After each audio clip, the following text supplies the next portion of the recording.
Je voudrais vous parler d'un fleuve qui prend sa source en France, grandit en Belgique et se jette dans la mer en Hollande.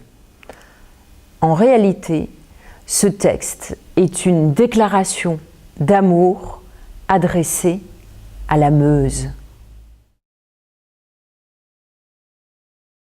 Je n'ai jamais nagé dans tes eaux rendues noires par les offenses humaines et les reflets d'ardoise.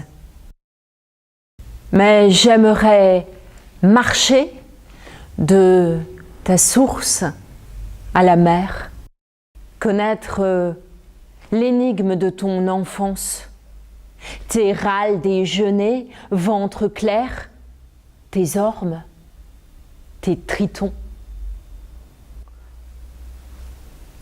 Je me souviens de notre rencontre.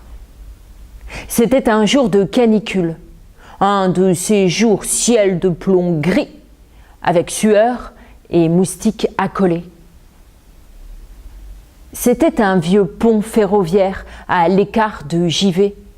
Il peinait à sauter au-dessus de tes eaux. En fait, il s'est boulé.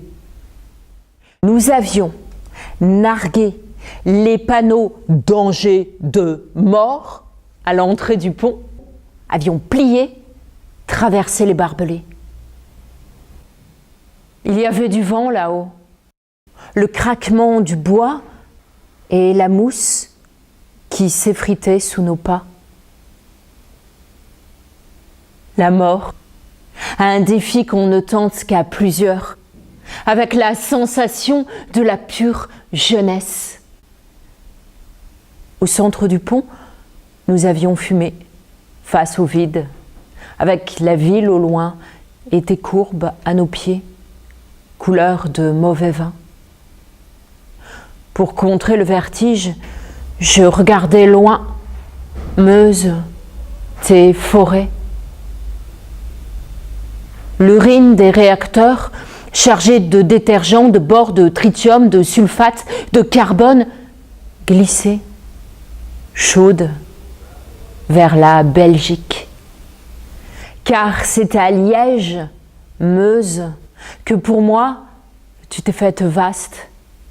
J'ai vu ton corps briller dans la clarté d'octobre, devenir vert tilleul aux écailles dorées ondulant dans le soir, et j'ai suivi tes berges, une main dans la mienne, pour la première fois.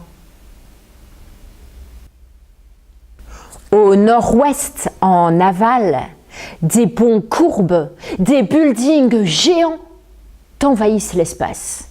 Rattrapé par le Rhin monstrueux, tu te fais tentacule, ton nom se noie, je te perds, en delta 100 fois divisé. Mais demain, je marcherai le long de tes usines en pleurs, le long de tes usines en rut.